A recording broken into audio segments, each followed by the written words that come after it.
இப்படி ஒரு காதலா இதுவரை யாருமே பார்த்திராத அளவுக்கு ஒரு காதல்.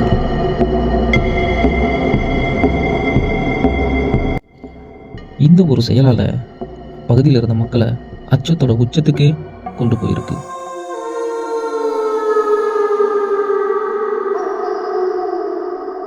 இதனால அப்பகுதியில் இருக்க மக்கள் பெரும் அச்சத்தில் இருந்திருக்காங்க.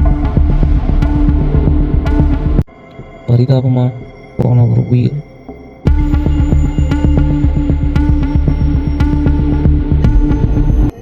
இது எல்லாமே ஒரு திட்டம் தீட்டப்பட்ட செயல்.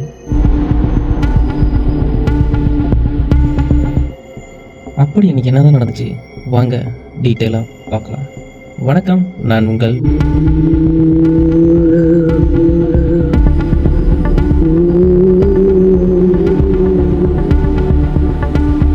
கேரளாவை சேர்ந்தவர் ஷரோன் ராஜ். தமிழ்நாடு கன்னியாகுமரி மாவட்டத்தைச் சேர்ந்தவர் குரேஷ்மா.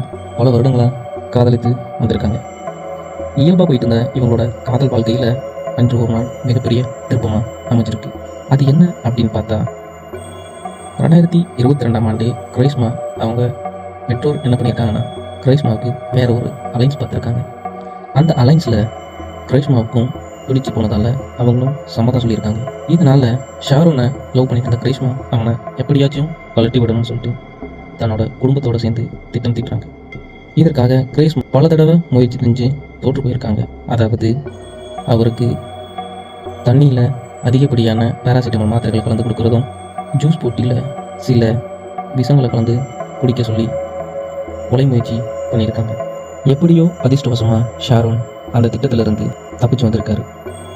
கிரேஷ்மாவுக்கு அந்த அலைன்ஸில் இருந்த மாப்பிள்ளைய ரொம்ப பிடிச்சதால ஷாரோனை எப்படியாச்சும் கழட்டி விடணும்னு திட்டம் திட்டு பலமுறை செய்யப்பட்ட முயற்சி தோல்வியடைஞ்சு ஷாரோன் மறுபடியும் குணமாகி வந்துட்டார்.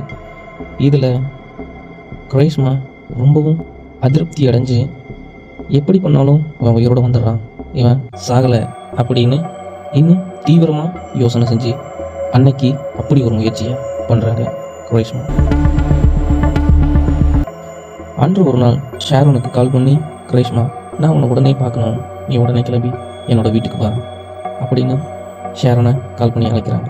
ஷாரோன் தன்னோட காதலியை பார்க்கறதுக்காக உடனே கிளம்பி கிரேஷ்மா வீட்டுக்கு போகிறாரு. இங்கே தான் மிகப்பெரிய அதிர்ச்சியே இருக்கு. அவங்க வீட்டில் பேசிகிட்டு இருந்த நிலையில் கிரேஷ்மா அவருக்கு குடிப்பதற்காக கஷாயம் வைத்து கொடுக்குறாரு. அந்த கஷாயத்தில் பாராகுவாட் அப்படிங்கிற ஒரு ஹை எஃபெக்ட் உள்ள கலைக்குள்ளி மருந்தை அந்த கஷாயத்தில் மிக்ஸ் பண்ணி கொடுக்குறாங்க. இதை குடித்த ஷாரோனுக்கு உடல்நலம் பாதிக்கப்பட்டிருக்கு. அதில் கவனிக்க வேண்டிய ஒரு விஷயம் என்னென்னா, அந்த பாய்சன் அவரை கொல்லாமல் கொல்லும். அதாவது அவரோட உடல் உறுப்புகளை ஒன்றொன்னா செயலுக்கு செஞ்சுட்டு வந்திருக்கு. இதை குடித்த ஒரு சில நாட்களிலே அவருக்கு உடலில் மாற்றங்கள் ஏற்பட்டு ரொம்பவும் பலவீனமாக ஃபீல் பண்ணியிருக்காரு. இதனை அடுத்து அவர் என்ன பண்ணியிருக்காருன்னா, பக்கத்தில் இருக்க ஹாஸ்பிட்டலுக்கு போய் செக் பண்ணி பார்க்குறாரு. கிட்டத்தட்ட அவர் அந்த கஷாயத்தை குடித்து 11 நாட்களுக்கு அப்புறம் அங்கே இருந்த டாக்டர் சொன்ன அதிர்ச்சியான ஒரு விஷயம், இவரோட உடம்புல இருக்க உடல் உறுப்புகள், அதாவது இன்னர் ஆர்கான்ஸ் ஒன்றொன்னா செயலிழந்துச்சு அப்படின்னு அந்த டாக்டர் சொல்லியிருக்காரு.